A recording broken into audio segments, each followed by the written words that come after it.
Hola, ¿cómo están? Mi nombre es María Pía Molero, soy socióloga, especialista en gestión y políticas públicas y género. El día de hoy estoy muy contenta de estar con todas ustedes para poder conversar sobre la importancia del Convenio 190 y su ratificación en nuestro país. Les comparto, vamos a ver cuál va a ser la agenda que veremos el día de hoy. En primer punto tendremos el contexto en Perú al momento en el que se ratificó el Convenio 190, cuál era el panorama político previo a la ratificación de este importante convenio, cuáles han sido los factores para la ratificación del Convenio 190, el papel que han cumplido los sindicatos y, por último, cuáles han sido la mirada desde el movimiento feminista de nuestro país y su aporte a la ratificación del Convenio 190. Como vemos en esta diapositiva, en el ámbito privado, desde el 2019 hasta la actualidad, las denuncias no han dejado de crecer, pasando de 63 denuncias al año en el 2019 a casi 4 denuncias al día en el 2023. Esto tiene una relación directa a los cambios normativos que se dieron en el Perú respecto al hostigamiento sexual laboral y a la concientización sobre el tema que se ha llevado y se ha ido llevando a cabo a lo largo de estos últimos 3 años. Como podemos ver en la diapositiva, el problema del hostigamiento sexual laboral no distingue entre lo público y lo privado. Es lo que les había dicho anteriormente. En ambos espacios, la legislación vigente desde el 2019 ha facilitado los canales y procesos de denuncia, lo que hizo evidente un problema que ya se venía a venir, pero del que nadie se hacía cargo. Como resultado, las denuncias en el ámbito público también se han incrementado, así como las personas sancionadas, sobre todo en las instituciones del Estado. En ese sentido, al 2022, las denuncias registradas en la plataforma Estado sin Acoso es que el 98% corresponde a casos donde la presunta víctima es una mujer y se encuentran mayoritariamente en el grupo de edades entre los 30 y los 44 años. En el año 2021, este grupo de edad representó el 62% de las afectadas por este tipo de hostigamiento. En el 2022, el 54%. Asimismo, el grupo de edades entre los 15 y 29 años se incrementaron las denuncias respecto al 2022 en 18 puntos porcentuales. Miren ustedes cuán importante es reflexionar sobre el tema, porque pese a que ya existía una legislación que pudo habilitar canales de denuncias, ¿no? Las denuncias se fueron incrementando, no porque hayan más que en los años anteriores, sino porque al contar con las herramientas necesarias han podido las mujeres, digamos, externalizar esta situación y acceder a estos canales de denuncia. Y las mujeres entre los 45 y 59 años disminuyeron en 10 puntos porcentuales, según el informe de la mujer en el Servicio Civil Peruano, que se ha presentado este año 2023 en el mes de, sí, hace poco, en el mes de mayo, si no me equivoco, a finales de mayo más o menos. Asimismo, podemos apreciar que en el 2020, ¿no? Del 2020 al 2023, un total de 271 servidores han sido sancionados e inhabilitados por hasta 5 años en 117 entidades públicas por conducta de este tipo. Esto lo pueden ustedes encontrar en un informe de la Defensoría del Pueblo sobre el hostigamiento sexual en los espacios laborales que ha sido publicado este año. Si tomamos en cuenta que las denuncias no reflejan la cantidad de situaciones de este tipo, podemos hacernos más o menos una idea de la magnitud del problema. Y si empezamos a ver más allá de lo evidente, más allá de lo que normalmente vemos cuando llegamos a un espacio de trabajo y podemos observar cuál es la situación y si conversamos con nuestras compañeras de al lado, vamos a podernos dar cuenta que en realidad esto es más común de lo que nosotras creemos. Y se da en absolutamente todos los lugares del trabajo. Es importante saber qué estaba ocurriendo en nuestro país antes de que el Consejo de Administración de la OIT adoptara el convenio 190. La adopción de este convenio se da en junio del 2019 y es interesante observar qué acontecimientos relacionados con la temática de la violencia en el trabajo se venían desarrollando en nuestro país previamente. Un primer tema fundamental se da con el proceso del Ejecutivo para aprobar normas con rango de ley referidas a violencia. Esto como parte de un paquete de propuestas que aprueba el Decreto Legislativo 1410, que introdujo cambios importantes en la legislación sobre hostigamiento sexual laboral. En ese sentido, se modifica la ley que ya todas ustedes conocen, la Ley 27942, que es la Ley de Prevención y Sanción del Hostigamiento Sexual, que fue emitida años antes, en el 2003, y además propone hacer un nuevo reglamento, el mismo que se emitió en el año 2019. Esta fórmula, digamos, esta norma, la fórmula de esta norma, fue impulsada desde el Ministerio de la Mujer y Poblaciones Vulnerables y el Ministerio de Trabajo y Promoción en septiembre del 2018. Esta norma incorpora importantes cambios entre los cuales resaltan la amplia figura de cualquier tipo de hostigamiento sexual laboral. ¿no? Nos habla de que el hostigamiento sexual laboral es una conducta de naturaleza o connotación sexual o sexista. Ya no solo se refiere al chantaje sexual, sino que ahora no solamente no requiere acreditar conducta reiterada entre otras, sin embargo, solo trabaja un tipo de violencia en el ámbito laboral que es la sexual. Como les dije al inicio, aún falta todavía que en este proceso de reconocer al hostigamiento sexual laboral como un tipo de violencia en el ámbito laboral, no debemos dejar de lado los otros tipos de violencia que aún se siguen dando, ¿no? Como la violencia psicológica, como el hostigamiento laboral, sin necesidad de que existe una connotación sexual, pero que sí está asociado a la discriminación estructural que sufrimos las mujeres en los diferentes espacios, ámbitos y niveles. Es importante señalar que estas modificaciones, además, se realizan ante el incremento de casos de violencia contra las mujeres que ponen en riesgo constante su salud física y mental y la continuidad de su vida, mediante hechos de acoso que no estaban tipificados, siendo un caso emblemático, no sé ustedes si recuerdan el caso de Ivy Ágreda, ¿no? Esta joven mujer que fue además quemada en un bus cuando se estaba trasladando de su centro laboral, digamos, hacia su casa. ¿Y quién es el perpetrador de este hecho? Su acosador era su compañero de trabajo, ¿no? Él fue quien le roció gasolina y prendió fuego al interior de un bus y le ocasionó quemaduras y lesiones internas en más del 60% de su cuerpo, lo que causó su muerte. Es este caso el que moviliza a la sociedad, al Estado y, por supuesto, estuvo presente en la agenda feminista, ¿no? Porque además, como les mencionaba, no es un caso de feminicidio como suelen normalmente decirlo a nivel de la sociedad sin mucho conocimiento de lo que significa el feminicidio, ¿no? Porque lo asocian simplemente a la relación de pareja o al ámbito familiar. Si se han podido dar cuenta, este caso, ¿no? El perpetrador de este hecho, el acosador, era su compañero de trabajo. Y esta situación de acoso nace en un ambiente laboral. Por ello es que es tan importante la movilización que genera y que a raíz de estos hechos también se modifique y se amplíe normativa, pero sobre todo se haga un proceso obligatorio, tanto en la gestión pública como en la gestión privada, pero que además recibe sanción. Y en ese sentido, ¿cuál era el panorama político que acontecía previo a la ratificación del convenio 190 en nuestro país? Para empezar, como ustedes bien saben, la inestabilidad política que en los últimos 5 años hemos tenido. Si sacamos la cuenta, en estos últimos años hemos tenido 7 presidentes de la República. En el año 2020, la agenda política sufre un cambio fuerte con la pandemia del COVID-19, quien se convirtió en el punto central, en la atención central de absolutamente todo el Estado. Todo el aparato estatal, todas las instituciones del Estado, no solamente ahora tenían que cumplir sus competencias y sus funciones, sino que además tenían que priorizar sus acciones, actividades y presupuesto para responder a la crisis causada por la pandemia del COVID-19. Entonces, los esfuerzos, como les decía, tanto del Ejecutivo como del Legislativo, se concentraron en medidas para hacer frente a esta situación.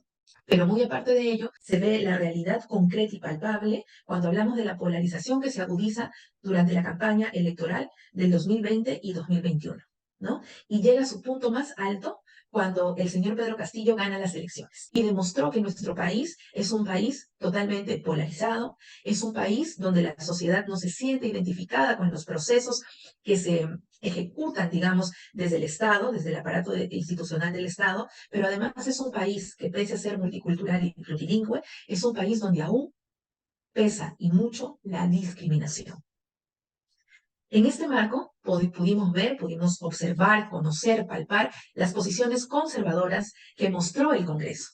Un Congreso que se instaló desde el año 2021 y tiene la característica de compartir miradas conservadoras en temas específicos, en temas álgidos, que representan además el ejercicio fundamental de derechos humanos, ¿no? Y en estos puntos conservadores, estas miradas conservadoras, es donde los feminismos, ¿no? Son un tema poco entendido, donde el movimiento feminista se ha visto continuamente atacado, ¿no? Al que relacionan además con la denominada ideología de género, ¿no? Ideología que, como sabemos, no existe, que es una definición que ha sido inventada y muy alejada de los feminismos, de lo que significa realmente el feminismo, que se centra además en la búsqueda, en la lucha constante de la igualdad y el cierre de brechas de género, pero sobre todo en el ejercicio de derechos en igualdad. Y ahora vamos a poder ver también cuáles son los factores que han sumado al proceso de ratificación de dicho convenio, donde además el rol de los sindicatos y de las mujeres sindicalizadas ha sido fundamental. Entre los primeros factores tenemos que los servidores y servidoras de los sectores públicos, de los sectores clave en este momento del Ministerio de la Mujer, el Ministerio de Trabajo, ¿no? Ya habían tenido un acercamiento con la temática de hostigamiento sexual laboral. Incluso habían sido parte del impulso de las mejoras de la legislación, como vimos en las diapositivas previas, ¿no? Esto ya ha sido un capital ganado, porque ya no había que volver, digamos, hacia atrás y volver con los procesos de qué significa hostigamiento, por qué hablamos de hostigamiento sexual, por qué hablamos de hostigamiento sexual en el trabajo. No era ponernos a pensar desde el inicio, sino ya con un espacio ganado, con la ley, digamos, con los cambios, las modificaciones incorporadas, ya teníamos un recurso humano ganado, un capital ganado. Además, desde antes de la adopción del Convenio 190, el Ejecutivo debía tomar una posición frente al proyecto de lo que significaba hacer frente al hostigamiento sexual laboral y cuál era el proceso por el cual venían pasando las mujeres que habían sido víctimas, ¿no? Otro de los grandes factores es la experiencia ganada en incidencia tanto hacia el Ejecutivo como hacia el legislativo por parte de los sindicatos para la ratificación del Convenio 189. La lucha por la adopción del Convenio 189 fue larga y muy dura. Las federaciones de trabajadoras y trabajadores del hogar tuvieron un papel fundamental, siendo el mayor reto lograr que el Ejecutivo emitiera informes favorables para la ratificación y luego se hizo incidencia en el Congreso. Y en ese marco, ¿cuál fue el papel de los sindicatos? ¿No? Para empezar, más allá de la organización sindical que había en cada uno de los gremios, ¿no? Se crea un grupo impulsor para el proceso de ratificación del Convenio 190, formado íntegramente por sindicatos. Esto contó con el apoyo de sus organizaciones aliadas, pero con el protagonismo de los trabajadores y trabajadoras. Esto fue crucial, pues aunque el Convenio 190 tiene un ADN de género, esto se identificó con ello. Es decir, podía causar tal vez en algún momento el rechazo de algunas facciones del Congreso, pero con el respeto y protección de los derechos de los trabajadores y trabajadoras, ¿no? Es lo que potencialmente podía encontrar más aliados. Y eso es lo que efectivamente ocurrió. Entonces, esta consonancia de lo establecido en los DLC y los ODS, que es importantísimo, y el costo-beneficio, ¿no? La ratificación del convenio no genera gasto alguno. Es costo cero, como solemos decir en el Estado, ¿no? Estos argumentos juntos, entre otros que son parte de la campaña, hacen justamente que el peso de la importancia y la necesidad del convenio 190 sea comprendido. Entonces, el grupo impulsor va logrando compromisos, capitalizando fechas claves. Ahí, el 25 de noviembre se firman estos acuerdos justo el día de la no violencia contra la mujer.